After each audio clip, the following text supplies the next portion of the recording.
Good afternoon. Good afternoon, Miss. Good afternoon. Good afternoon, Miss.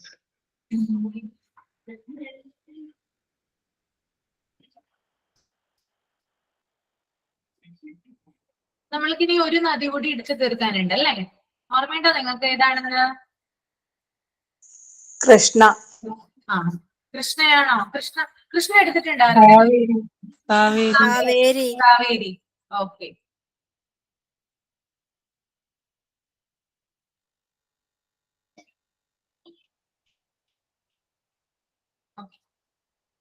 കാവേരിയുടെ ഉത്ഭവം എവിടെ നിന്നാ? കാവേരിയാണ് എടുക്കുന്നേ. കാവേരി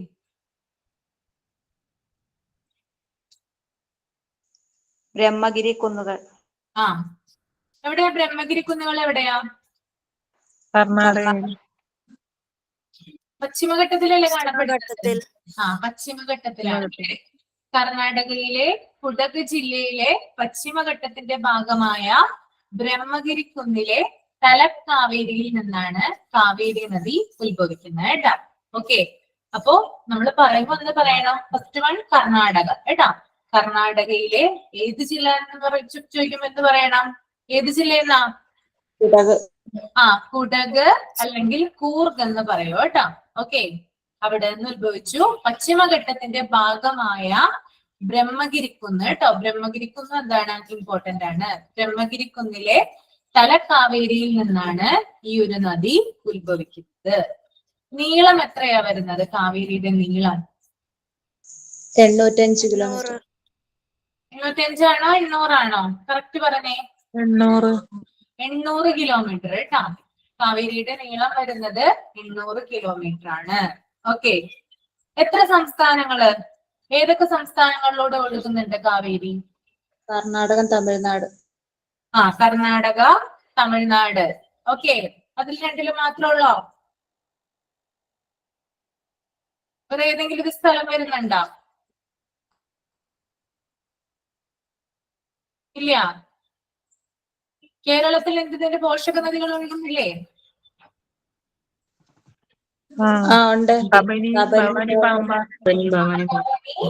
ഭവാനി, പാമ്പ. ഓക്കെ, അപ്പൊ കേരളത്തിന്റെ ഭാഗമായിട്ട് എന്ത് വരുന്നുണ്ട്? ഈ ഒരു കാവേരി വരുന്നുണ്ട്. അതുപോലെ തന്നെ പോണ്ടിച്ചേരി കേട്ടോ, അവിടെയും എന്ത് ചെയ്യുന്നുണ്ട്? ഇത് ഒഴുകുന്നുണ്ട് കേട്ടോ. അതിന്റെ കുറച്ച് ഭാഗം എന്ത് ചെയ്യുന്നുണ്ട്? കുറച്ച് പോർഷൻ പോണ്ടിച്ചേരിയിലും ഒഴുകുന്നുണ്ട്. അപ്പോ ഒഴുകുന്ന സ്ഥലങ്ങൾ പറഞ്ഞാല് കർണാടക, തമിഴ്നാട്, പിന്നെ കേരളത്തിന്റെ കുറച്ച് ഭാഗം, അതുപോലെ തന്നെ പോണ്ടിച്ചേരി. ഇത്രയും സ്ഥലങ്ങളിലൂടെയാണ് എന്ത് ഒഴുകുന്നത്? കാവേരി എന്ന് പറയുന്ന നദി ഒഴുകുന്നത്. ഓക്കെ, നിങ്ങള് അന്ന് എന്നോട് ചോദിച്ചിട്ടുണ്ടായിരുന്നു അല്ലെ? നിങ്ങൾ കൂടുതൽ സെർച്ച് ചെയ്തിട്ടുണ്ടായിരുന്നോ? കായലിന്റെ കാര്യം എന്നോട് ചോദിച്ചിട്ടുണ്ടായിരുന്നില്ലേ? അഷ്ടമുടി കായല് എന്തായിരുന്നു അമ്പിളി? കിട്ടിയോ?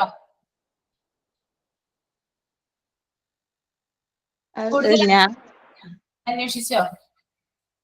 ഇല്ല, ഞാൻ നോക്കിയില്ല. അതിന്റെ പ്രൊവിഷണൽ വന്നിട്ടില്ല. പ്രൊവിഷണൽ ആൻസർ കീ വന്നിട്ടില്ല. ഗൂഗിളിൽ നമ്മൾ സെർച്ച് ചെയ്യുമ്പോൾ തടാകം അല്ല, എന്താ പറയാ, ഈ ഒരു ശുദ്ധജല തടാകം എന്ന് കാണിക്കുന്നുണ്ട്. പക്ഷെ ശുദ്ധജല തടാകം അല്ലെന്നാണ് പറയുന്നത്. അതിന്റെ പ്രൊവിഷണൽ വന്നാലേ നമുക്ക് കറക്റ്റ് ആയിട്ടുള്ള ആൻസർ നമുക്ക് കണ്ടുപിടിക്കാനായിട്ട് സാധിക്കുള്ളൂ. ഓക്കെ, 4 ഓപ്ഷൻ ഉണ്ടായിരുന്നല്ലോ, അതിനകത്ത് 3 എണ്ണം ഏതൊക്കെയായിരുന്നു അമ്പിളിയത്? ശാസ്താംകോട്ട, വെള്ളായണി, പൂക്കോട്, അഷ്ടമുടി.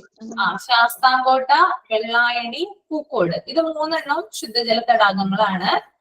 പിന്നെ അഷ്ടമുടിക്കായലിന്റെ പ്രത്യേകത എന്താ പറയാ, കുറച്ച് എന്താ പറയാ, ഈ ഒരു ലവണാംശത്തിന്റെ കുറച്ച് കണ്ടന്റ് അവിടെ കാണപ്പെടുന്നുണ്ട്. അപ്പൊ നമുക്ക് ശുദ്ധജല തടാകം പറയാൻ പറ്റില്ല.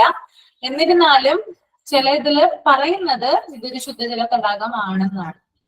അപ്പൊ നമുക്ക് പ്രൊവിഷണൽ വന്നാലേ അത് PSC എന്താണ് ഉദ്ദേശിച്ചിരിക്കുന്നതെന്ന് നമുക്ക് പറയാനായിട്ട് പറ്റുള്ളൂ. പിന്നെ എന്റെ ഒരു സജഷൻ, ഒരു എന്താ പറയുക, ഞാനിങ്ങനെ തിങ്ക് ചെയ്തതാണ്. ഞാൻ ആ ക്വസ്റ്റ്യൻ പേപ്പർ കണ്ടിട്ടില്ല കേട്ടോ. അപ്പൊ അതിനകത്ത് പൂക്കോട് എന്ന് പറയുന്ന തടാകം ഏറ്റവും ഉയരത്തിൽ സ്ഥിതി ചെയ്യുന്ന തടാകമാണ്. അത് ചിലപ്പോ അറിയില്ല, ഇങ്ങനെയാ വരിക എന്നറിയില്ല. നമുക്ക് പ്രൊവിഷണൽ വന്നിട്ട് നോക്കാം എന്താണ് അതിന്റെ ആൻസർ വരികയാണ് കേട്ടോ. ഓക്കെ, ഓക്കെ അല്ലേ അമ്പിളി?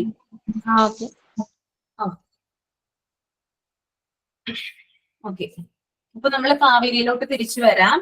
കാവേരിയുടെ ലെഫ്റ്റ് ബാങ്ക് ട്രിബ്യൂട്ടറീസ് ആണ് ഞാൻ പറയുന്നത് കേട്ടോ. ലെഫ്റ്റ് ബാങ്ക് അതായത് കാവേരിക്ക് ഇടത് തീര പോഷക നദികളുണ്ട്, വലത് തീര പോഷക നദികളും ഉണ്ട്. ഓക്കെ, അതിനകത്ത് ലെഫ്റ്റ് ബാങ്ക് ട്രിബ്യൂട്ടറീസിൽ വരുന്നതാണ് ഹാരംഗി.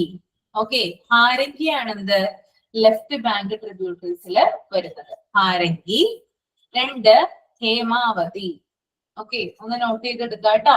ഒന്നാമത്തേതിന്റെ പേരാണ് ഹാരംഗി, രണ്ടാമത്തേത് ഹേമാവതി, മൂന്നാമത്തേത് ഷിംഷ. ഓക്കെ, ഷിംഷ എന്നാണ് നദി അറിയപ്പെടുക. ഷിംഷ കേട്ടോ, നല്ല പേരല്ലേ. ഷിംഷ എന്ന് പറയുന്നത് കാവേരിയുടെ പോഷക നദിയാണ്. പിന്നീടുള്ളത് അർക്കാവതി. ഇതൊക്കെ നിങ്ങൾ കേട്ടിട്ടുണ്ടാവും, പരിചിതമാണ് നമുക്ക് പേരുകളൊക്കെ അല്ലെ. അർക്കാവതിയാണ് പിന്നീടുള്ളത്. അപ്പോ ലെഫ്റ്റ് ബാങ്ക് അഥവാ കാവേരിയുടെ ഇടത് തീര പോഷക നദികളാണ് ഹാരംഗി, ഹേമാവതി, ഷിംഷ, അർക്കാവതി. കിട്ടിയോ? ഓക്കെ, ഒന്ന് പറഞ്ഞേ അമ്പിളി, ഒന്ന് പറഞ്ഞേ ഏതൊക്കെയാ പറഞ്ഞത് ഞാനിപ്പോ? ഹാരംഗി, ഹേമാവതി, ഷിംഷ, അർക്കാവതി. ഓക്കെ, ഇനി ഇതിന്റെ റൈറ്റ് ബാങ്ക് ട്രിബ്യൂട്ടറീസ് നമുക്ക് നോക്കാം ഏതൊക്കെയാണെന്ന്. ആദ്യത്തേത് ലക്ഷ്മണ തീർത്ഥം കേട്ടോ. ആദ്യത്തേതാണ് ആദ്യത്തെ പോഷക നദി, അതായത് കാവേരിയുടെ വലത് തീര പോഷക നദികളിൽ ആദ്യത്തേതാണ് ലക്ഷ്മണ തീർത്ഥം എന്ന് പറയുന്ന നദി. ഓക്കെ, ലക്ഷ്മണ തീർത്ഥം. രണ്ടാമത്തേത് കബനി. ഓക്കെ, കബനി നമുക്കറിയാം അല്ലെ, കേരളത്തിലൂടെ ഒഴുകുന്നതാണ് കബനി. പാമ്പാർ. ഓക്കെ, പാമ്പാർ, ഭവാനി, സുവർണമതി. സുവർണമതി ഇതാണ് വലത് തീര പോഷക നദികൾ. ഓക്കെ, അപ്പൊ കേരളത്തിലൂടെ ഒഴുകുന്ന കാവേരിയുടെ പോഷക നദികൾ എന്ന് പറയുന്നത് ഏത് തരം പോഷക നദികളാ? ഇടത് തീരമാണോ വലത് തീരമാണോ? തീര പോഷക നദികളാണ്. ഓക്കെ, അപ്പൊ ലെഫ്റ്റ് ബാങ്ക് ട്രിബ്യൂട്ടറീസ് ഒന്നും കൂടി പറയാം. ഹാരംഗി, ഹേമാവതി, ഷിംഷ, അർക്കാവതി. ഇനി വലത് തീര പോഷക നദികളാണെങ്കിൽ ലക്ഷ്മണ തീർത്ഥം, കബനി, പാമ്പാർ, ഭവാനി, സുവർണ മതി. ക്ലിയർ ആണോ? ക്ലിയർ ആണ്. ഓക്കെ, ഒന്ന് പറഞ്ഞേ നൗസിയ, നൗഫൽ, ഒന്ന് ബുക്ക് നോക്കാതെ ഒന്ന് പറഞ്ഞേ ഏതൊക്കെയാണെന്ന്. വലത് തീരവും ഇടത് തീരവും ഒന്ന് പറഞ്ഞേ. ഇടതു തീരം ഹാരംഗി, ഹേമാവതി, അർക്കാവതി, ശിംഷ.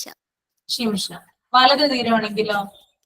ഭവാനി, കബനി, പാമ്പാറ്, ലക്ഷ്മണ തീർത്ഥം. ഒരെണ്ണം കിട്ടിയില്ല. ലക്ഷ്മണ തീർത്ഥം, സുവർണമതി. ഓക്കെ, ഇതാണ് വലത് തീര പോഷക നദികൾ. ഇനി കാവേരി നദി ഒഴുകുന്ന പ്രധാന പട്ടണങ്ങൾ ഏതൊക്കെ പട്ടണങ്ങളിലൂടെയാണ് കാവേരി ഒഴുകുന്നത് നോക്കാം.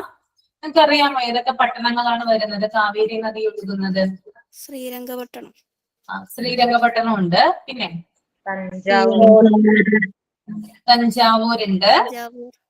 പിന്നെ ഈറോഡ്, മേട്ടൂര്. പ്രധാന പട്ടണങ്ങൾ കേട്ടോ. ഏതാ പറഞ്ഞ ദേവി? ഏതാ പറഞ്ഞേ?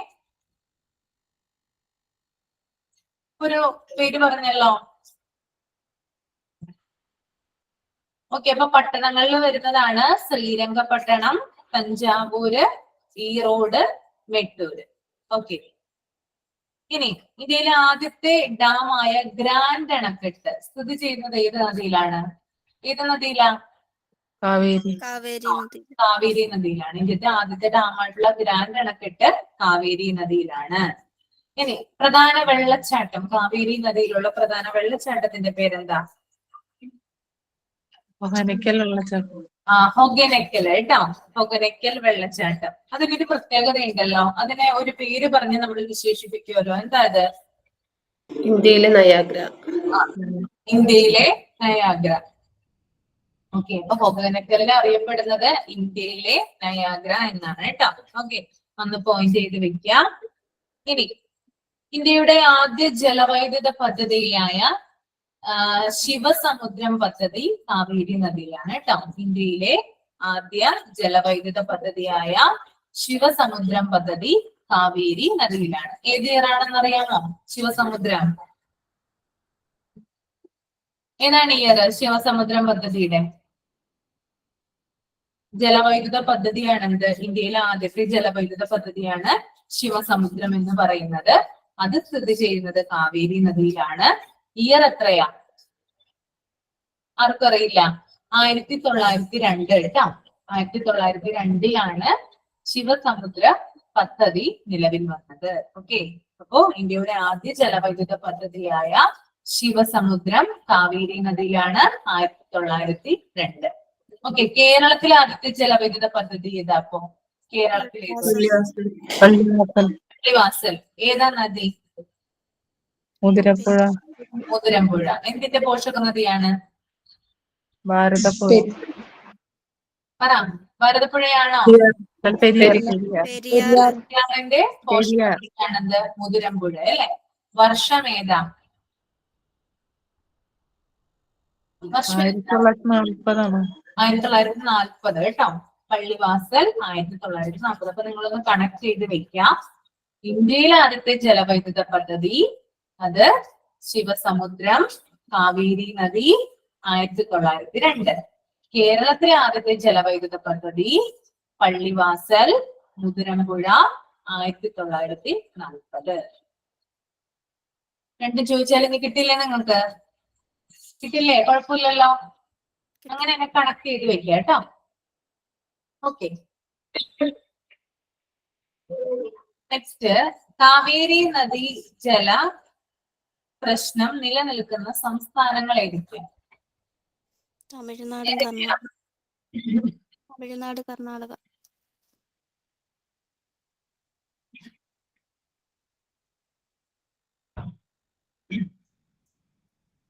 കാവേരി നദീജല തർക്ക പ്രശ്നം നിലനിൽക്കുന്ന സംസ്ഥാനങ്ങൾ Tamil Nadu, Karnataka. Okay okay. Tamil Nadu, Karnataka.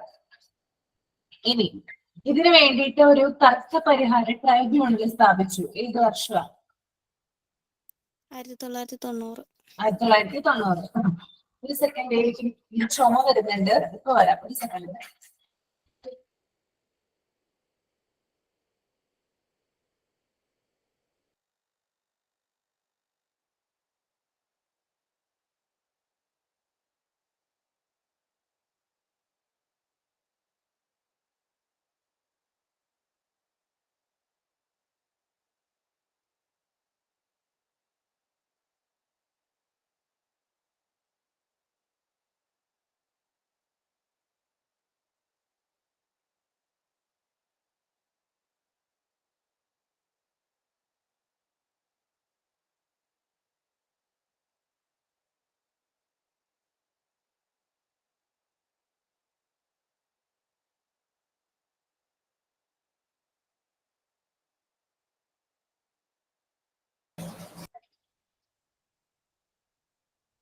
Okay, അപ്പോ 1990 എന്ത്? കാവേരി നദീജല തർക്ക പരിഹാര ട്രൈബ്യൂണല് സ്ഥാപിച്ചത് അല്ലേ?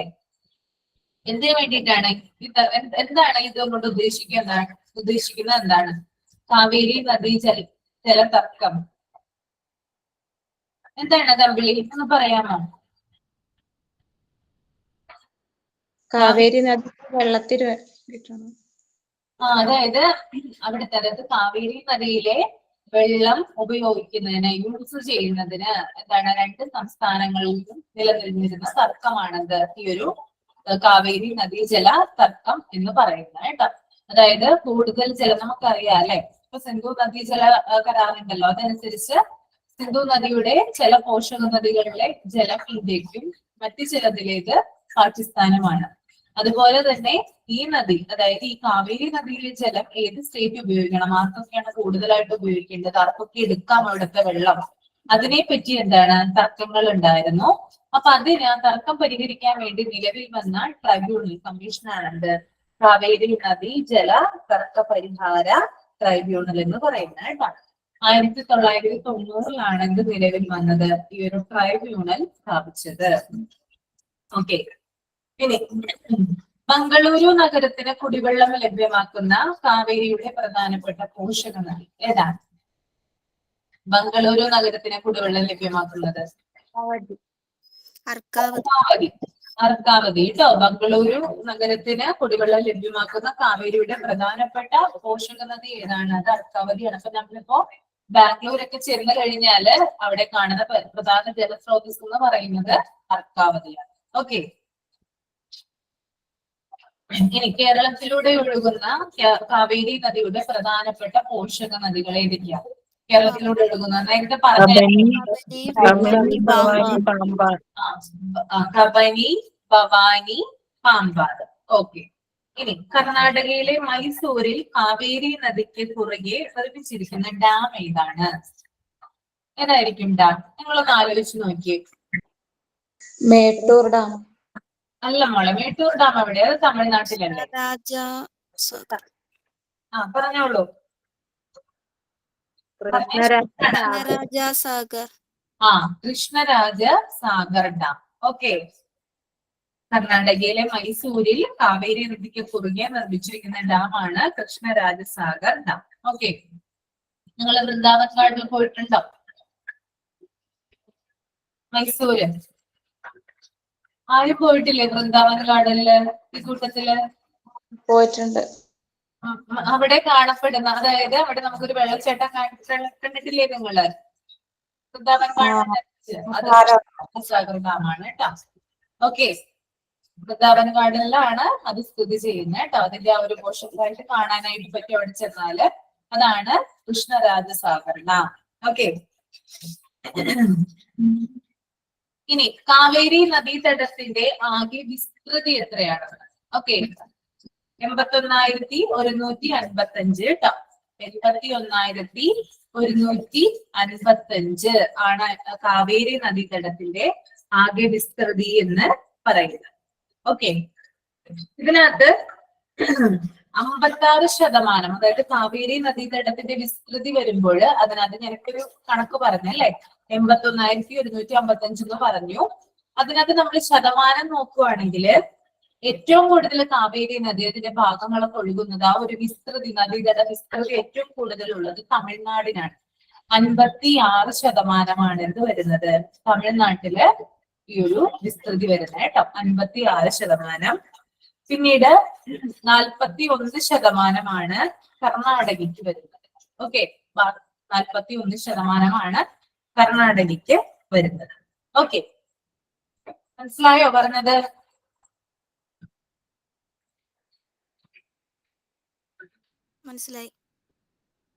മനസ്സിലായല്ലേ? ഓക്കെ. ഇനി 3% കേരളത്തിന് വരുന്നത്. 3% കേരളത്തിന്റെ വരുന്നത് കേട്ടോ. ബാക്കി ബാലൻസ് ഭാഗമാണ് പോണ്ടിച്ചേരിക്ക് വരുന്നത്. ഓക്കെ. ഞാൻ പറഞ്ഞു 56% തമിഴ്നാടിന് വരുന്നു, 41% കർണാടകയ്ക്ക് വരുന്നു, 3% കേരളത്തിന് വരുന്നു, ബാലൻസ് ഭാഗം പോണ്ടിച്ചേരിക്ക് വരും. ക്ലിയർ? ക്ലിയർ ആയി? ഓക്കെ. അപ്പൊ ആരെങ്കിലും ഒരാളൊന്ന് പറഞ്ഞേ കാവേരി നദിനെ കുറിച്ച് ഇത്രയും കാര്യങ്ങളൊന്ന് പറഞ്ഞേ. ഉത്ഭവിക്കുന്ന എവിടെ നിന്നാ? അമ്പിളി എന്ന് പറഞ്ഞേ. അമ്പിളി മുഴുവൻ കാര്യങ്ങളും. കാവേരി നദി കാവേരി നദി ഉത്ഭവിക്കുന്നത് പശ്ചിമഘട്ടത്തിലെ ബ്രഹ്മഗിരി കുന്നുകളിൽ നിന്നാണ്. കാവേരി നദിയുടെ നീളം 800 കിലോമീറ്റർ ആണ്. കാവേരി നദിയുടെ പോഷക നദികൾ, ഇടതു തീര പോഷക നദികൾ ആരംഗി, ഹേമാവതി, ശിംഷ, അർക്കാവതി. വലതു തീര പോഷക നദികൾ കബനി, ഭവാനി, പാമ്പാർ, സുവർണ നദി, ലക്ഷ്മണ തീർത്ഥം. കാവേരി ഒഴുകുന്നത് കർണാടക, തമിഴ്നാട്, കേരളം, പോണ്ടിച്ചേരി. കാവേരി നദീതീരത്ത് സ്ഥിതി ചെയ്യുന്ന പട്ടണങ്ങൾ ശ്രീരംഗപട്ടണം, തഞ്ചാവൂർ, മേട്ടൂർ, ഈറോഡ്. ഇന്ത്യയിലെ ആദ്യ ജലവൈദ്യുത പദ്ധതിയായ ശിവസമുദ്രം കാവേരി നദിയിൽ 1902 സ്ഥാപിച്ചു.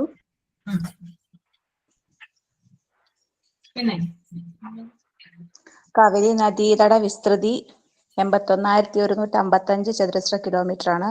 അതില് 56% തമിഴ്നാടിനും 41% കർണാടകയ്ക്കും 3% കേരളത്തിനും ബാക്കിയുള്ളത് പോണ്ടിച്ചേരിക്കുമാണ്. ഓക്കെ.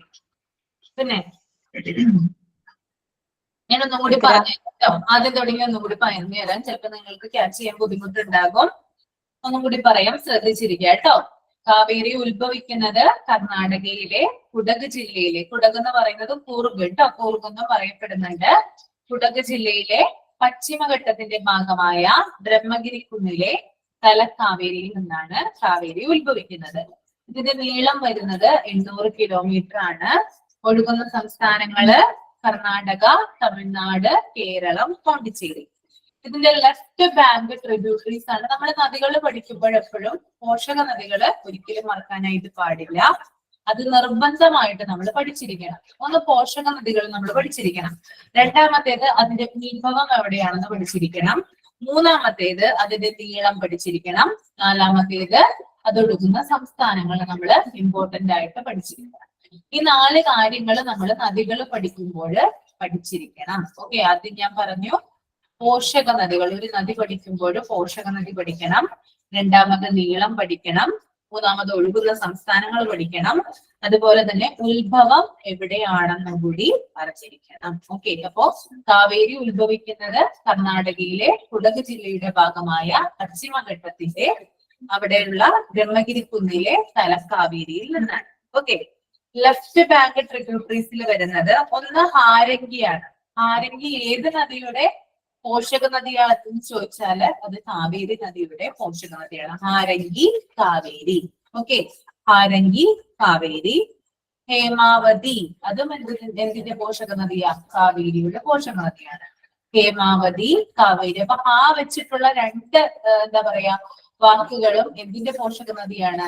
ഈ ഒരു കാവേരിയുടെ പോഷക നദിയാണ്. ഹാരംഗിയും ഹേമാവതിയും. പിന്നീടാണ് ശിംഷ. നല്ല പേരല്ലേ ശിംഷ എന്ന് പറയുന്ന പേര്? എന്താണ് പറയാ, നമുക്ക് അങ്ങനെ എന്താ പറയാ നോർമൽ ആയിട്ട് നമ്മൾ കേട്ട് വരുന്ന ഒരു പേരല്ല. ശിംഷ എന്ന് പറയുന്ന പോഷക നദിയും കാവേരി നദിയുടേതാണ്. അടുത്തത് അർക്കാവതി. അർക്കാവതി കാവേരിയുടെ പോഷക നദിയാണ്. അപ്പോ ഇടത് തീര പോഷക നദികൾ അഥവാ ലെഫ്റ്റ് ബാങ്ക് ട്രിബ്യൂട്ടറീസ് എന്നറിയപ്പെടുന്നത് ഹാരംഗി, ഹേമാവതി, ശിംഷ, അർക്കാവതി. അടുത്തത് റൈറ്റ് ബാങ്ക് ട്രിബ്യൂട്ടറീസ് ഏതൊക്കെയാ? ലക്ഷ്മണ തീർത്ഥം. ലക്ഷ്മണ തീർത്ഥം നല്ല പേരല്ലേ? ലക്ഷ്മണ തീർത്ഥം അത് കാവേരിയുടെ വലത്തീര പോഷക നദിയാണ്. പിന്നീട് നമ്മൾക്ക് പരിചിതമായിട്ടുള്ള കബനി, ഭവാനി, പാമ്പാർ. ഇത് 3ഉം വലതു തീര പോഷക നദിയാണ്. പിന്നീട് ഒന്നും കൂടി ഉണ്ട് സുവർണമതി. നല്ല പേരുകളാ. കബനി, ഭവാനി, പാമ്പാർ നമുക്കറിയാം. അത് വലത് തീരമെന്ന് നമ്മൾ പഠിച്ചു. ഇനി അടുത്തത് 2 ഇതിനകത്തുള്ളത്. ഒന്ന് ലക്ഷ്മണ തീർത്ഥവും 2 സുവർണമതി. ഓക്കെ, ഇനി പ്രധാന പട്ടണങ്ങൾ എന്നറിയപ്പെടുന്നത് ശ്രീരംഗപട്ടണം. ഓക്കെ, കാവേരി ഒഴുകുന്ന പ്രധാന പട്ടണങ്ങള് ശ്രീരംഗപട്ടണം, തഞ്ചാവൂര്, ഈറോഡ്, മെട്ടൂര്. ഓക്കെ, ശ്രീരംഗപട്ടണം, തഞ്ചാവൂര്, ഈറോഡ്, മെട്ടൂര്. ഇനി ഇന്ത്യയിലെ ആദ്യ ഡാമായ ഗ്രാൻഡ് അണക്കെട്ട് ഏത് നദിയിലാണ്? അത് കാവേരി നദിയിലാണ് സ്ഥിതി ചെയ്യുന്നത് കേട്ടോ. അപ്പൊ ഗ്രാൻഡ് അണക്കെട്ടിന്റെ പ്രത്യേകത എന്താണ്? ഇന്ത്യയിലെ ആദ്യ അണക്കെട്ടാണ്. അത് നമ്മുടെ കാവേരി നദിയിലാണ്. പിന്നെ പ്രധാന വെള്ളച്ചാട്ടം കാവേരി നദിയിലുള്ള പ്രധാന വെള്ളച്ചാട്ടമാണ് ഹൊഗനക്കൽ വെള്ളച്ചാട്ടം. ഓക്കെ, അതുപോലെ തന്നെ ഇന്ത്യയുടെ ആദ്യ ജലവൈദ്യുത പദ്ധതിയായ ശിവസമുദ്രം പദ്ധതി കാവേരി നദിയിലാണ്. ഏത് വർഷമാണ്? 1902. ഓക്കെ, അതുകൂടാതെ ഞാനൊരു പോയിന്റ് കൂടി പറഞ്ഞിട്ടുണ്ടായിരുന്നു. കേരളത്തിലെ ആദ്യ ജലവൈദ്യുത പദ്ധതിയാണ് പള്ളിവാസൽ ജലവൈദ്യുത പദ്ധതി. അത് സ്ഥിതി ചെയ്യുന്നത് എവിടെയാ? അത് മുതിരമ്പുഴയിലാണ് അല്ലെ. അതായത് പെരിയാറിന്റെ പോഷക നദിയായിട്ടുള്ള മുതിരമ്പുഴ. അതിന്റെ വർഷം വരുന്നത് 1940. ഇനി കാവേരി നദീജല തർക്കം നിലനിൽക്കുന്ന സംസ്ഥാനങ്ങളാണ് ഒന്ന് കേരളവും പിന്നീട് രണ്ടാമത്തേത് നമ്മുടെ അയൽ സംസ്ഥാനമായിട്ടുള്ള തമിഴ്നാടുമായിട്ടാണ് എന്ത് ചെയ്യുന്നത്? ഈ ഒരു തർക്കം നിലനിൽക്കുന്നത്. സോറി, കേരളമല്ലോട്ടോ, കർണാടക. ഓക്കെ, കർണാടകയും തമിഴ്നാടുമായിട്ടാണ് ഈ ഒരു തർക്കം നിലനിൽക്കുന്നത്. ഇനി കാവേരി, അതായത് ഈ ഒരു തർക്കത്തെ പരിഹരിക്കാൻ വേണ്ടിയിട്ട് കേന്ദ്ര സർക്കാർ നിയമിച്ച ഒരു കമ്മിറ്റി അല്ലെങ്കിൽ ട്രൈബ്യൂണലാണ് കാവേരി നദീജല തർക്ക പരിഹാര ട്രൈബ്യൂണൽ. അത് നിലവിൽ വന്നത് 1990-ലാണ്. ഓക്കെ, ഞാനൊരു ഇത് പറഞ്ഞിട്ടുണ്ടായിരുന്നു. അർക്കാവതിയുടെ പ്രത്യേകത എന്താ? അർക്കാവതി ആരെങ്കിലും ഒരാൾ പറഞ്ഞു. ബംഗളൂരു നഗരത്തിലുള്ള ലഭ്യമാകുന്ന പോഷക നദി. ബംഗളൂരു നഗരത്തിന് കുടിവെള്ളം ലഭ്യമാക്കുന്ന കാവേരിയുടെ പോഷക നദിയാണിത് അർക്കാവതി എന്ന് പറയുന്നത് കേട്ടോ. ഇനി കേരളത്തിലൂടെ ഒഴുകുന്ന കാവേരി നദിയുടെ പ്രധാന പോഷക നദികളാണ് കബനി, ഭവാനി, പാമ്പ. ഓക്കെ, ഇനി കർണാടകയിലെ മൈസൂരിൽ കാവേരി നദിക്ക് കുറുകെ നിർമ്മിച്ചിരിക്കുന്ന ഡാമാണ് കൃഷ്ണരാജസാഗർ ഡാം. നമ്മൾ വൃന്ദാവൻ ഗാർഡനിൽ പോയി കഴിഞ്ഞാൽ അത് കാണാനായിട്ട് സാധിക്കും. മനോഹരമായ അണക്കെട്ട ഡാമാണത് കേട്ടോ. ഇവിടെ കാണാനായിട്ട് നമുക്ക് സാധിക്കും. അത് കാവേരിയുടെ നദീതടത്തിന്റെ ആകെ വിസ്തൃതി എന്ന് പറയുന്നത് 81,155 കേട്ടോ. അതാണ് അതിന്റെ വിസ്തൃതി എന്ന് പറയുന്നത്. അതിനകത്ത് 56% തമിഴ്നാടിനും 41% കർണാടകയ്ക്കും 3% കേരളത്തിനും ബാക്കിയുള്ളത് പോണ്ടിച്ചേരിക്കുമാണ്. ഓക്കെ, അപ്പൊ ഇത്രയും കാര്യങ്ങളാണ് കാവേരിയെ കുറിച്ച് പഠിക്കാനായിട്ട് ഉള്ളത്.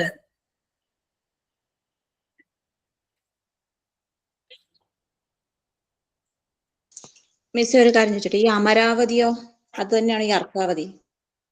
അർക്കാവതി വേറെയാണ് കേട്ടോ. അമരാവതി വരുന്നുണ്ട് അല്ലെ കാവേരിയുടെ പോഷക നദിയില്.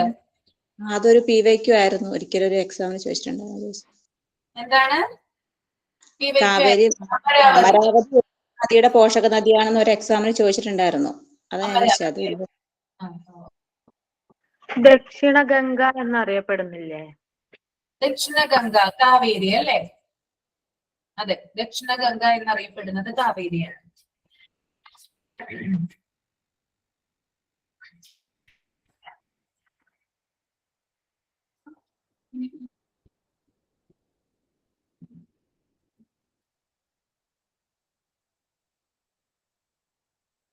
ഇനി നമ്മൾ എടുക്കാൻ പോണത് പ്രധാനപ്പെട്ട ഒരു പോർഷനാണ് ദ്വീപുകള്. പരിചിതമാണോ നമുക്ക് ദ്വീപുകള്? ദ്വീപുകൾ ആണോ അമ്പിളി? പരിചയമാണ്. ഞാൻ ക്ലാസ്സിൽ പോവുകയാണ് മിസ്. കുട്ടികൾ വരാൻ ടൈമായി. ഓക്കെ, ദ്വീപുകള് കേട്ടോ. ദ്വീപുകളാണ് എടുക്കാൻ പോകുന്നത് കേട്ടോ. അപ്പൊ ദ്വീപുകളില് നമുക്കറിയാം അല്ലെ, 2 തരത്തിലുള്ള. ഏതൊക്കെയാണ് ദ്വീപുകൾ? പ്രധാനപ്പെട്ട ദ്വീപുകൾ എന്ന് പറയുന്നത് നമ്മുടെ ഏതൊക്കെയാണ് നൗസിയ ദ്വീപുകളിൽ വരുന്നത്?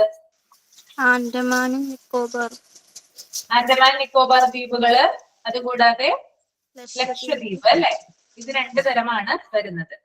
അതിനകത്ത് ഇന്ത്യയുടെ പടിഞ്ഞാറ് ഭാഗത്ത് കാണപ്പെടുന്ന ദ്വീപ് ഏതാണ്? ഇന്ത്യയുടെ പടിഞ്ഞാറ് ഭാഗത്ത് കാണപ്പെടുന്ന ദ്വീപ് ലക്ഷദ്വീപ് കേട്ടോ. ലക്ഷദ്വീപാണ് ഇന്ത്യയുടെ പടിഞ്ഞാറ് ഭാഗത്ത് കാണപ്പെടുന്ന ദ്വീപ്. അപ്പൊ കിഴക്ക് ഭാഗത്തെ ദ്വീപ് ഏതാണ്? ആൻഡമാൻ നിക്കോബർ അല്ലെ. അപ്പൊ ഇത് രണ്ടും സ്ഥിതി ചെയ്യുന്ന ആ ഒരു എന്താ പറയാ കടൽ ഏതാണ്? ലക്ഷദ്വീപ് സ്ഥിതി ചെയ്യുന്നത് അറബിക്കടലിൽ അല്ലെ. ആൻഡമാൻ നിക്കോബർ സ്ഥിതി ചെയ്യുന്നതോ ബംഗാൾ ഉൾക്കടൽ. അപ്പൊ പടിഞ്ഞാറ് ഭാഗം ലക്ഷദ്വീപ്, അതുപോലെ തന്നെ കിഴക്ക് ഭാഗം ആൻഡമാൻ നിക്കോബാർ. ഓക്കെ, പടിഞ്ഞാറ് ഭാഗത്ത് അറബിക്കടലാണ്, കിഴക്ക് ഭാഗത്ത് ബംഗാൾ ഉൾക്കടലാണ്. ഓക്കെ, ഏറ്റവും കൂടുതൽ ദ്വീപുകൾ ഉള്ളത് ഏത് ഇതിലാണ്? ഏത് ഉൾക്കടലിലാണ്? ഏത് കടലിലാണ് ഏറ്റവും കൂടുതൽ ദ്വീപുകൾ കാണപ്പെടുന്നത്? ലക്ഷദ്വീപിൽ കടലിലാണോ ബംഗാൾ ഉൾക്കടലിലാണോ? ബംഗാൾ ഉൾക്കടൽ. ബംഗാൾ ഉൾക്കടലിലാണ് കേട്ടോ. ഏറ്റവും കൂടുതൽ ദ്വീപുകൾ കാണപ്പെടുന്നത് ബംഗാൾ ഉൾക്കടലിലാണ്. ഓക്കെ, കോറൽ ദ്വീപ് എന്നറിയപ്പെടുന്ന ദ്വീപ് ഏതാ? കോറൽ ദ്വീപ് കേട്ടിട്ടുണ്ടോ? കോറൽ ദ്വീപ്. കോറൽ ദ്വീപിന്റെ പ്രത്യേകത എന്താ? കോറല് പവിഴപ്പുറ്റുകൾ കേട്ടിട്ടില്ലേ നിങ്ങള്? അതെവിടെയായിരിക്കും? അപ്പൊ കോറൽ ദ്വീപ് ലക്ഷദ്വീപ് കേട്ടോ. കോറൽ ദ്വീപ് എന്നറിയപ്പെടുന്നത് ലക്ഷദ്വീപാണ്. ഇനി വോൾക്കാനിക് ദ്വീപ് എന്നറിയപ്പെടുന്ന ഏതായിരിക്കും? അപ്പൊ വോൾക്കാനിക് ധാരാളം ആൻഡമാൻ നിക്കോബാർ. ആൻഡമാൻ നിക്കോബാർ.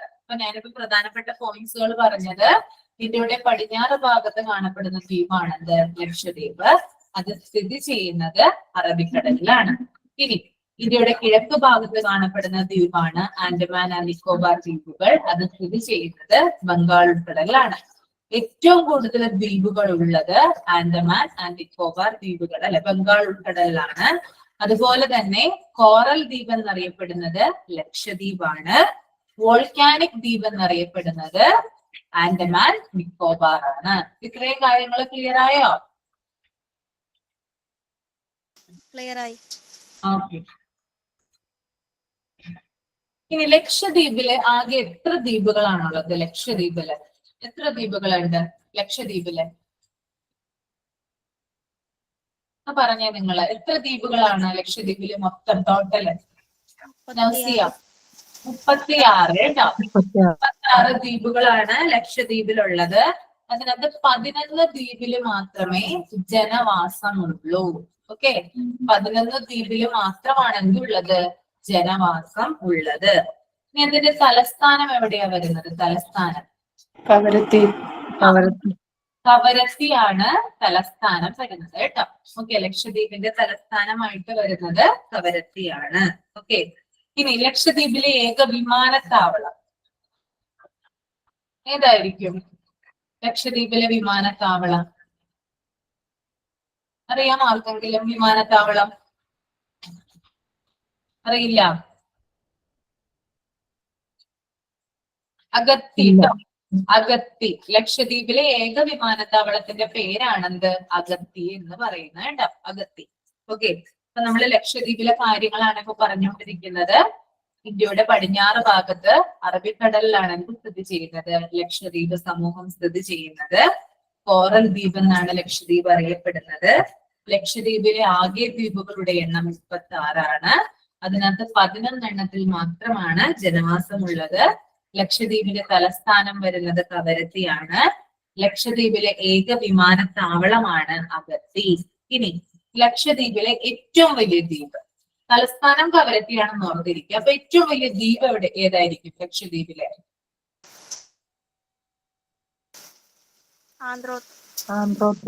ആന്ത്രോത്ത് കേട്ടോ. ലക്ഷദ്വീപിലെ ഏറ്റവും വലിയ ദ്വീപാണ് ആന്ത്രോത്ത്. അപ്പൊ ചെറുതോ? ചെറിയ ദ്വീപ് ഏതാ? ചെറുതേതാ? ബിത്ര. ബിത്ര കേട്ടോ. ഏറ്റവും ചെറുത് ബിത്രയാണ്. അവിടെ ജനസംഖ്യയും കുറവാണ്. ചെറിയ ദ്വീപുമാണ്, ജനസംഖ്യയും കുറവാണ് കേട്ടോ. ഏറ്റവും വലിയ ദ്വീപ് ആന്ത്രോത്താണ്. ഏറ്റവും ചെറിയ ദ്വീപ് ബിത്രയാണ്. ബിത്രയില് ജനസംഖ്യ കുറവാണ്. ഓക്കെ, ഇനി ലക്ഷദ്വീപിന്റെ തെക്കേ അറ്റത്തായിട്ട് മിനിക്കോയ് എന്ന് പറയുന്ന ദ്വീപാണുള്ളത് കേട്ടോ. ലക്ഷദ്വീപിന്റെ തെക്കേ അറ്റത്തായിട്ട് കാണപ്പെടുന്ന ദ്വീപാണ് മിനിക്കോയ് ദ്വീപ്. ഓക്കെ, അപ്പോ നമുക്കറിയാം അല്ലെ, മിനിക്കോയുടെ തൊട്ട് താഴെയായിട്ടാണ് എന്ത് വരുന്നത്? മാലിദ്വീപ് വരുന്നത്. ക്ലിയർ ആവുന്നുണ്ടോ നിങ്ങൾക്ക്? ഒന്ന് പിക്ചറൈസ് ചെയ്യുക കേട്ടോ. മനസ്സിലൊന്ന് പിക്ചറൈസ് ചെയ്യുക. ലക്ഷദ്വീപ് നമുക്കറിയാം ഇന്ത്യയുടെ പടിഞ്ഞാറേ ഭാഗത്താണ്. അവിടെ എന്താണ് അതിന്റെ ഏറ്റവും, അതായത് ആ ലക്ഷദ്വീപ് സമൂഹത്തിലെ ഏറ്റവും അറ്റത്തായിട്ട് കാണപ്പെടുന്ന ഒരു ദ്വീപാണ് മിനിക്കോയ് എന്ന് പറയുന്നത്. അതിന് തൊട്ട് താഴെയായിട്ടാണ് എന്ത് വരുന്നത്? മാലിദ്വീപ് വരുന്നത്. നമ്മുടെ മാലിദ്വീപ്സ് എന്ന് പറയുന്ന ആ ഒരു ദ്വീപ് വരുന്നത്.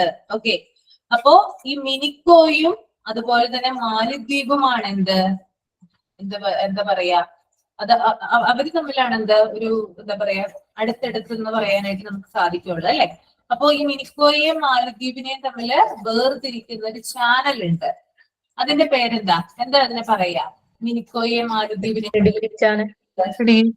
ഡിഗ്രി ചാനലാണ് കേട്ടോ. അതായത് മിനിക്കോയുടെ തൊട്ട് താഴെയായിട്ടാണ് എന്ത് വരുന്നത്? മാലിദ്വീപ്സ് വരുന്നത്. മിനിക്കോയി ഏറ്റവും തെക്കായിട്ടാണ് സ്ഥിതി ചെയ്യുന്നത്. ലക്ഷദ്വീപിലെ ഏറ്റവും തെക്ക് ഭാഗത്തായിട്ടാണ് സ്ഥിതി ചെയ്യുന്നത്.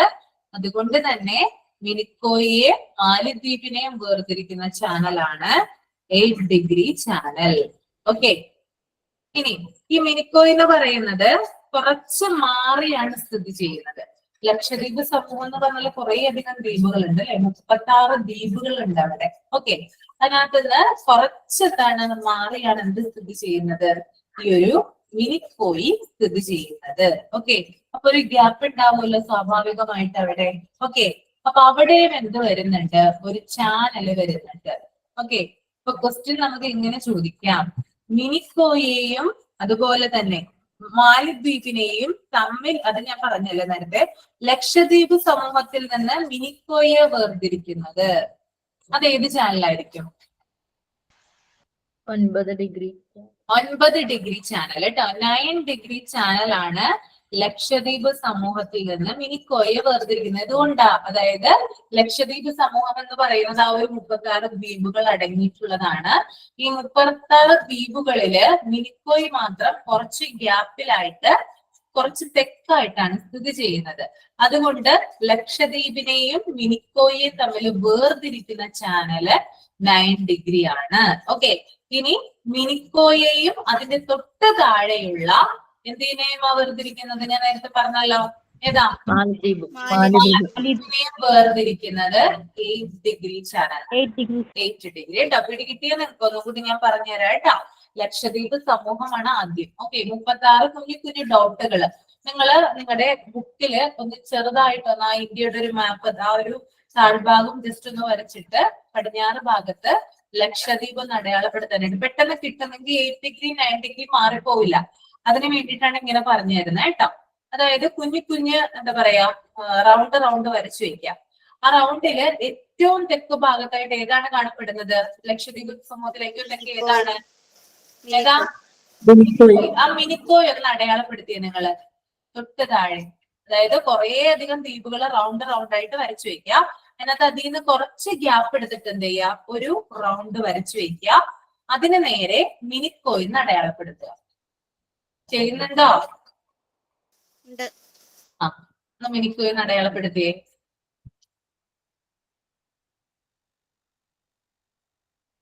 അടയാളപ്പെടുത്തി. ഓക്കെ, ഇനി ആ ദ്വീപുകളുടെയും അതുപോലെ തന്നെ ആ മിനിക്കോയുടെയും നടുക്കായിട്ട് നമുക്കൊരു വര വരക്കാൻ സാധിക്കുമോ? പറ്റുമോ നൗസിയ? പറ്റും. അതിന് നമ്മൾ എന്ത് പേര് കൊടുക്കണം? 9 ഡിഗ്രി ചാനൽ. ഏതാ കൊടുക്കണ്ടേ? 9 ഡിഗ്രി 9 ഡിഗ്രി കേട്ടോ. അതാണ് 9 ഡിഗ്രി. ഓക്കെ, 9 ഡിഗ്രി ചാനലിന് ഏതാ കേട്ടോ. അപ്പൊ ലക്ഷദ്വീപ് സമൂഹത്തിനെയും മിനിക്കോയെയും തമ്മിൽ വേർതിരിക്കുന്നതാണെന്ത്? 9 ഡിഗ്രി ചാനൽ എന്ന് പറയുന്നത്. ഇനി നേരെ നമുക്ക് ഇതിലോട്ട് വരാം. ഇനി എന്താ നമ്മൾ അടയാളപ്പെടുത്തണ്ടേ? മാലദ്വീപും മിനിക്കോയും. അതായത് ആ മിനിക്കോയുടെ തൊട്ട് താഴെയായിട്ട് എന്ത് വരയ്ക്കുക നിങ്ങള്? മാലിദ്വീപ് സമൂഹത്തിനെ ഒന്ന് പോയിന്റ് ചെയ്ത് വെക്കാം.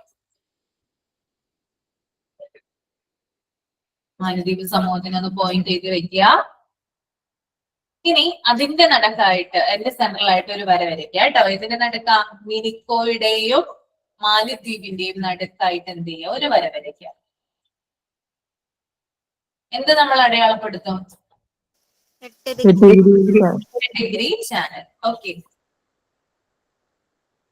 8 ഡിഗ്രി ചാനൽ കേട്ടോ.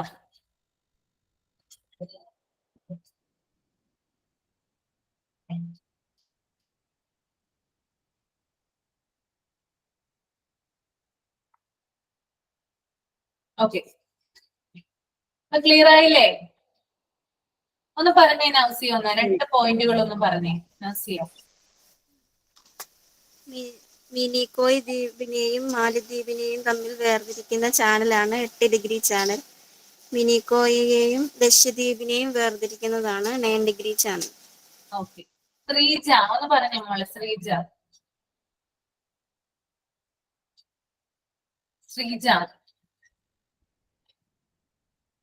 അമൃത ഉണ്ടോ? ആരും പറയുന്നില്ല. ആ, പറഞ്ഞേ ഒന്ന് പറഞ്ഞു നോക്കിയേ. മിനിക്കോയെയും മാലിദ്വീപിനെയും വേർതിരിക്കുന്ന ചാനലാണ് 8 ഡിഗ്രി ചാനൽ. ആ, ലക്ഷദ്വീപിനെയും മിനിക്കോയെയും വേർതിരിക്കുന്ന ചാനലാണ് 9 degree channel. 9 degree channel. Okay, ഇനി ലക്ഷദ്വീപിന്റെ പഴയ പേരെന്താ? ലക്ഷദ്വീപിന്റെ പഴയ പേര് എന്താണ്? ലക്ഷദ്വീപിന്റെ പഴയ പേര് അറിയാം? പവിഴദ്വീപ് എന്നാണ്. ലക്കാദ്വീപ്സ് കേട്ടോ, ലക്കാദ്വീപ്സ്, ലക്കാദ്വീപ്സ് എന്നാണ്. അപ്പൊ പവിഴദ്വീപ് എന്നറിയപ്പെടും. ലക്കാദ്വീപ്സ് എന്നാണ് ആദ്യം ലക്ഷദ്വീപ് അറിയപ്പെട്ടിരുന്നത് കേട്ടോ, ലക്കാദ്വീപ്സ്. ഓക്കെ, ഇനി ലക്ഷദ്വീപ് എന്ന പേര് വന്നത് ഏത് ഇയറിലാണ്? ലക്ഷദ്വീപ് എന്ന പേര് വന്നത് അതാർക്കെങ്കിലും അറിയാമോ? ലക്ഷദ്വീപ് എന്ന പേര് വന്നത് ഏത് ഇയറാ? 1973 ലക്ഷദ്വീപ് എന്ന പേര് വന്നത്. ഓക്കെ, ലക്ഷദ്വീപ് എന്ന പേര് വന്നത് 1973 നവംബർ 1, നമ്മുടെ കേരള പിറവിയുടെ അന്നാണ് അല്ലെ. നവംബർ 1 നമ്മുടെ കേരള പിറവിയാണ് അല്ലെ. അതുപോലെ തന്നെ 1973 നവംബർ 1 ലക്ഷദ്വീപ് എന്ന പേര് വന്നത്. അതുപോലെ തന്നെ പ്രധാനപ്പെട്ട ഒരു പോയിന്റ് ആണ്, ഒരു പക്ഷി സങ്കേതം ലക്ഷദ്വീപിലുണ്ട്. ആ പക്ഷി സങ്കേതത്തിന്റെ പേരറിയാമോ? പക്ഷി സങ്കേതം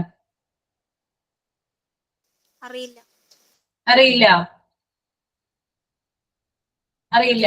പിറ്റി പക്ഷി സങ്കേതം കേട്ടോ, പിറ്റി പക്ഷി സങ്കേതം എന്നാണ് ലക്ഷദ്വീപിലെ പക്ഷി സങ്കേതത്തിന്റെ പേര്. പിറ്റി പക്ഷി സങ്കേതം എവിടെയാണെന്ന് ചോദിച്ചാൽ അത് ലക്ഷദ്വീപിലാണ്. ആ, സ്പെല്ലിംഗ് പിറ്റിയോ? PITTI, പിറ്റി. പിറ്റി പക്ഷി സങ്കേതം ലക്ഷദ്വീപിലാണ്.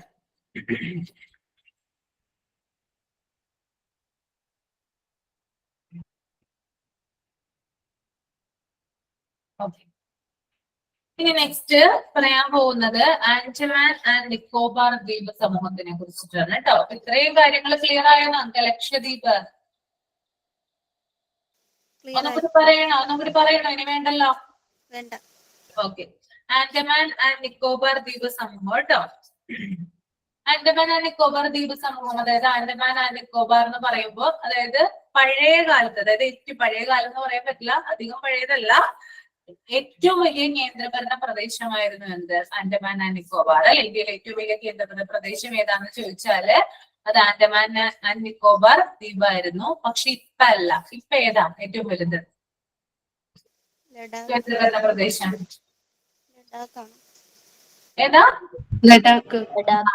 ലഡാക്ക്. ചെറുതോ? ചെറുതേതാ? ലക്ഷദ്വീപ്. ലക്ഷദ്വീപ്. വലുത് ലഡാക്കും ചെറുത് ലക്ഷദ്വീപുമാണ്. രണ്ടിലും ലാ ഉണ്ട് കേട്ടോ. ലാ തുടങ്ങുന്നതാണ് ചെറുതും വലുതും.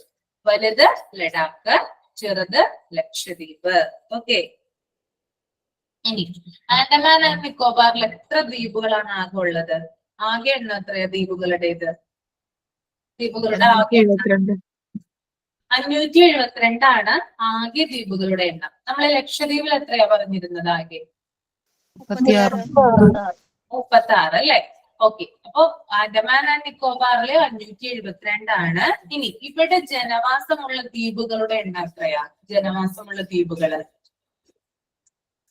എത്രയാണ്? ജനവാസമുള്ള ദ്വീപുകളുടെ എണ്ണം എത്രയാ ആൻഡമാൻ ആൻഡ് നിക്കോബാറില്? നേരെ നമ്മള് ലക്ഷദ്വീപിന്റെ ടോട്ടൽ ഇത് എടുത്താൽ മതി. എത്ര ദ്വീപുകൾ ഉണ്ടെന്ന് എടുത്താൽ മതി. എത്രയുണ്ട്? 36.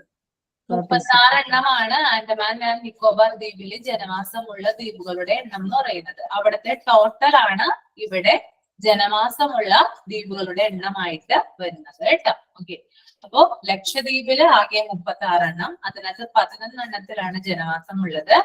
ആൻഡമാൻ ആൻഡ് നിക്കോബാറിൽ ആകെ 572 ദ്വീപുകളുണ്ട്. അതിനകത്ത് 36 ദ്വീപിനാണ് ജനവാസം ഉള്ളത്. ഓക്കെ, ഇനി ഇതിനകത്ത് ആൻഡമാൻ ആൻഡ് നിക്കോബാറില് ലിറ്റിൽ ആൻഡമാനെയും നിക്കോബാർ ദ്വീപ സമൂഹത്തെയും വേർതിരിക്കുന്നതാണ് 10 ഡിഗ്രി ചാനൽ. ഓക്കെ, ലിറ്റിൽ ആൻഡമാനെയും നിക്കോബാർ ദ്വീപ സമൂഹത്തെയും തമ്മില് വേർതിരിക്കുന്നതാണ് 10 ഡിഗ്രി ചാനൽ. ഓക്കെ, അതായത് നിങ്ങൾ എന്ത് ചെയ്യുക? നിങ്ങളിപ്പോ ലെഫ്റ്റ് സൈഡിൽ ലക്ഷദ്വീപ് വരച്ചു വെച്ചിട്ടില്ലേ? അതിന്റെ നേരെ റൈറ്റ് സൈഡിലോട്ട് പോവാ. ബംഗാൾ ഉൾക്കടലിന്റെ ഭാഗത്തോട്ട് പോവാ. എന്നിട്ട് എന്ത് ചെയ്യാ? ചെറിയ ചെറിയ വട്ടം വട്ടം ഇങ്ങനെ വരച്ചു വരിക കേട്ടോ. ഞാൻ പറയുന്ന പോലെ ചെയ്യുക. വരക്കുന്നുണ്ടോ? ആ, വരച്ചു വരിക കേട്ടോ. ഒരു 5-6 വരച്ചു വെച്ചാൽ മതി. ചെറിയ ചെറിയ എന്താ പറയാ റൗണ്ട് വരച്ചു വെക്കാം. 5-6 വരച്ചു വെക്കാം. ഓക്കെ.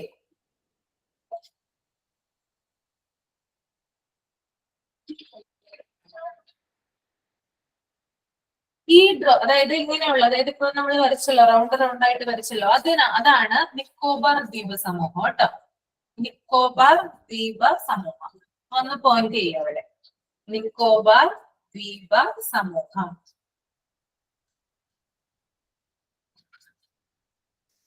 എഴുതി. ഇനി അതിന്റെ തൊട്ടു മുകളിലായിട്ട്, ഈ റൗണ്ട് വരച്ചേക്കണതിന്റെ തൊട്ടു മുകളിലായിട്ട് കുറച്ച് ഗ്യാപ്പ് ഇട്ടിട്ട് തൊട്ടു മുകളിലായിട്ട് കേട്ടോ, അതിന്റെ തൊട്ട് തന്നെ മുകളിലായിട്ട് എഴുതാ LA എന്ന് എഴുതാം. Little Andaman. Little Andaman.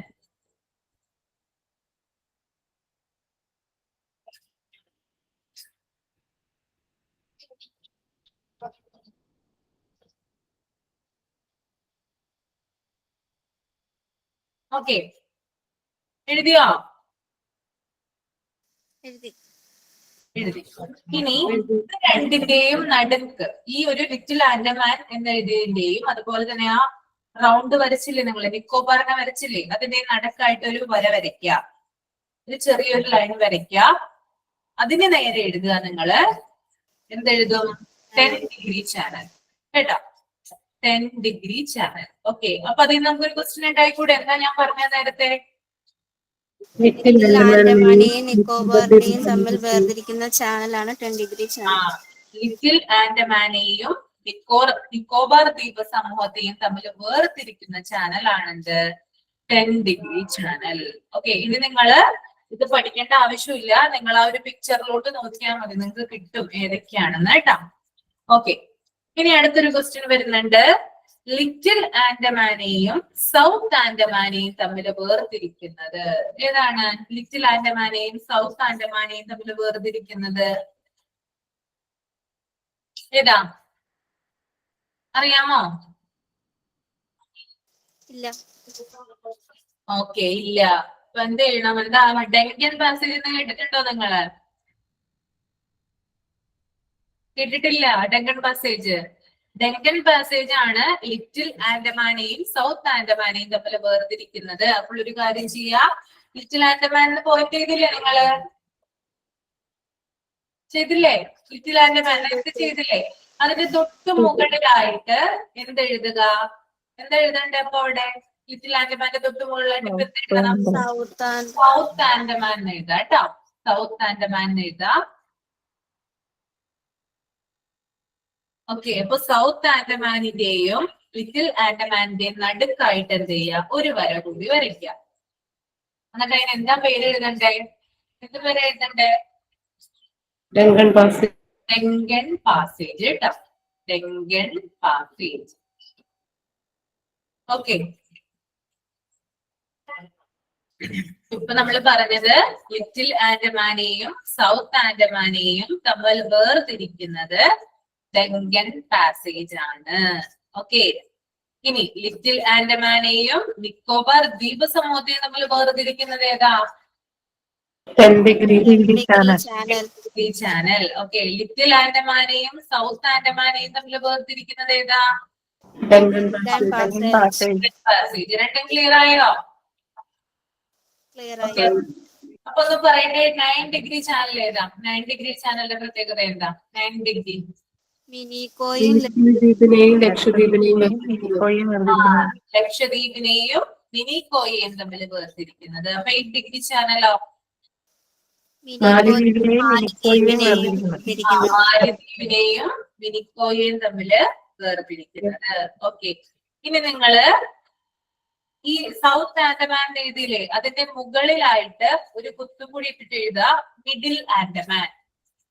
Middle Andaman. എവിടെയാ? സൗത്ത് ആൻഡമാൻ എഴുതിയിട്ടുണ്ടായില്ലേ, പോയിന്റ് ചെയ്തില്ലേ, അതിന്റെ തൊട്ടു മുകളില് മിഡിൽ ആൻഡമാൻ.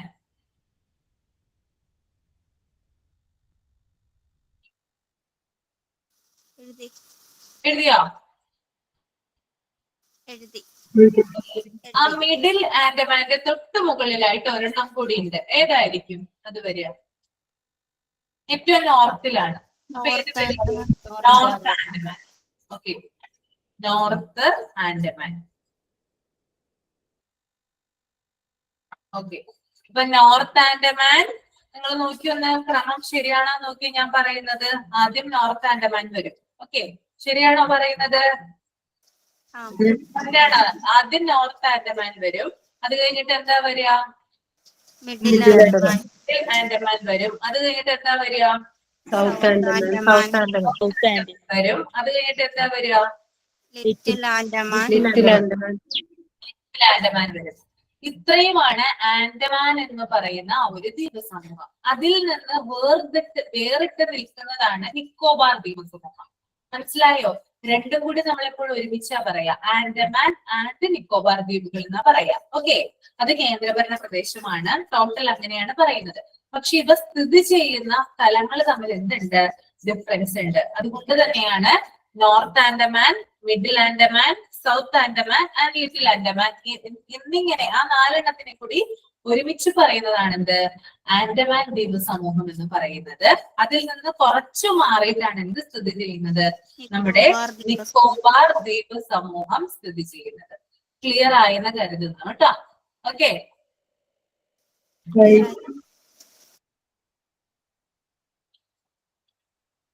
ഇനി ഇതിന്റെ തലസ്ഥാനം, ആൻഡമാൻ ആൻഡ് നിക്കോബാർ ദ്വീപുകളുടെ തലസ്ഥാനം എവിടെയാ വരിക? തലസ്ഥാനം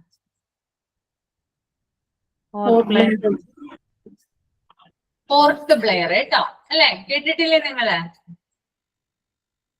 കേട്ടിട്ടുണ്ടോ? പോർട്ട് ബ്ലെയർ ആണ് കേട്ടോ. അത് ഏത് ആൻഡമാനിലായിരിക്കും? അപ്പൊ നമ്മൾ ഇത്രയും ആൻഡമാൻ പറഞ്ഞില്ലേ, പോർട്ട് ബ്ലെയർ വരുന്നത് ഏത് ആൻഡമാനിലായിരിക്കും? അപ്പൊ സൗത്ത് ആൻഡമാൻ സൗത്ത് ആൻഡമാൻ കേട്ടോ. സൗത്ത് ആൻഡമാനിലാണ് പോർട്ട് ബ്ലെയർ വരുന്നത്. ഓക്കെ, ഇനി ഈ ഒരു എന്താ പറയാ പോർട്ട് ബ്ലെയർ, അതായത് ഒരു വിമാനത്താവളം സ്ഥിതി ചെയ്യുന്നുണ്ട് അല്ലെ അവിടെ. നമ്മുടെ ആൻഡമാൻ നിക്കോബാറിലെ ഏക വിമാനത്താവളം എന്ന് പറയുന്നത് പോർട്ട് ബ്ലെയറിലാണ് സ്ഥിതി ചെയ്യുന്നത്. ആ വിമാനത്താവളത്തിന്റെ പേരെന്താ അറിയാമോ? VD Savarkar airport. കേട്ടിട്ടില്ലേ നിങ്ങള്? കേട്ടിട്ടുണ്ട്. ഏതാണ് കേട്ടോ, ഇതൊക്കെ നമ്മൾ ആദ്യമേ അറിഞ്ഞിരിക്കേണ്ടതാണ് കേട്ടോ. VD സവർക്കർ എയർപോർട്ട് സ്ഥിതി ചെയ്യുന്നത് പോർട്ട് ബ്ലെയറിലാണ്, ആൻഡമാൻ ആൻഡ് നിക്കോബാർ. ഓക്കെ, ഇനി ഏറ്റവും കൂടുതൽ ദേശീയ പാർക്കുകളുള്ള കേന്ദ്രഭരണ പ്രദേശം ചോദിച്ചാൽ എന്ത് പറയും? ഏറ്റവും കൂടുതൽ ദേശീയ പാർക്കുകൾ, നാഷണൽ പാർക്കുകൾ ഉള്ളത് എവിടെയാ? ആൻഡമാൻ നിക്കോബാർ. ആൻഡമാൻ ആൻഡ് നിക്കോബാർ. ഓക്കെ, ഇനി അതുപോലെ തന്നെ ഇന്ത്യയിലെ ഏക സജീവ അഗ്നിപർവ്വതം ഏതാ? ബാരൻ എവിടെയത്? ആൻഡമാൻ ആൻഡമാനിലാണ് കേട്ടോ. ആൻഡമാനിലാണ് സ്ഥിതി ചെയ്യുന്നത് ഇന്ത്യയിലെ ഏക സജീവ അഗ്നിപർവ്വതം. അതുപോലെ തന്നെ ആൻഡമാനിലെ ഏറ്റവും ഉയരം കൂടിയ കൊടുമുടിയുടെ പേര്,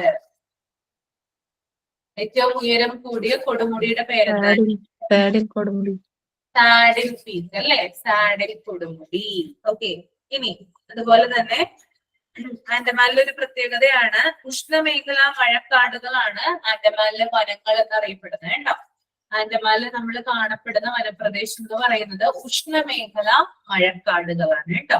ഉഷ്ണമേഖലാ മഴക്കാടുകൾ. ഇനി ആൻഡമാൻ ആൻഡ് നിക്കോബാറിനടുത്തുള്ള തൊട്ടടുത്ത് സ്ഥിതി ചെയ്യുന്ന അയൽ രാജ്യം ഏതാണ്? ഒന്ന് ഓർത്തു വയ്ക്കുക നിങ്ങൾ. ഏതായിരിക്കും? മ്യാൻമാർ ആണ്. മ്യാൻമാർ കേട്ടോ.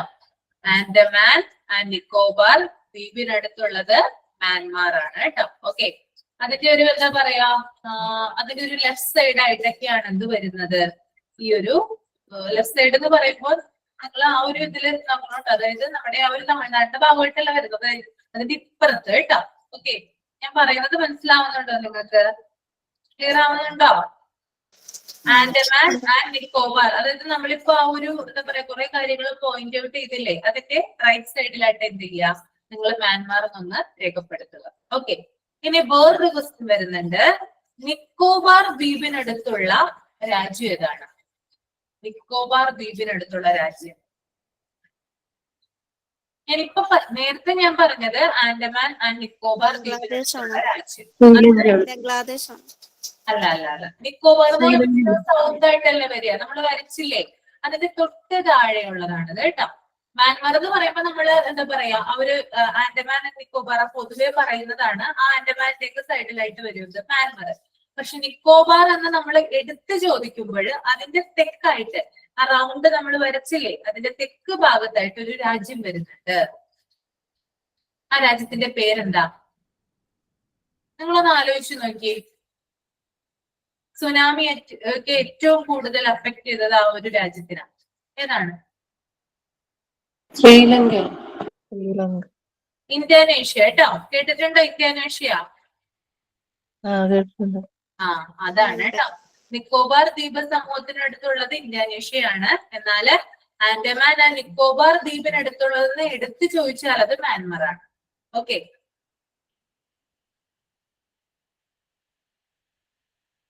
ഓക്കെ. അപ്പൊ ഇത്രയും കാര്യങ്ങളാണ് എന്ത് നമുക്ക് ദ്വീപുകളെ കുറിച്ച് പഠിക്കാനായിട്ടുള്ളത് കേട്ടോ. മിസ് കൊടുമുടിയുടെ പേരൊന്നുകൂടി പറയുമോ? സാഡിൽ പീക്ക് കേട്ടോ. കൊടുമുടിയുടെ പേരാണ്. അതിന്റെ മേലെ ഏറ്റവും ഉയരം കൂടിയ കൊടുമുടിയാണ് സാഡിൽ പീക്ക്. സാഡി പീക്ക്. ഓക്കെ, ഇത്രയും കാര്യങ്ങൾ എന്ത് ചെയ്യണം, നിങ്ങൾ പഠിച്ചിട്ട് വരണം കേട്ടോ.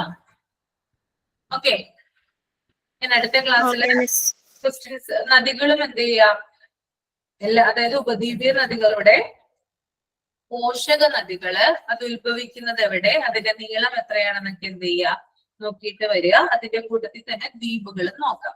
ഓക്കെ, പിന്നെ ഞാൻ SCERT നോക്കുന്നുണ്ട്. SCERTയുടെ പാർട്ടും അതുപോലെ കേരള ജിയോഗ്രഫിയുടെ പാർട്ടുകളൊക്കെ എടുത്തു തരാം കേട്ടോ. ഓക്കെ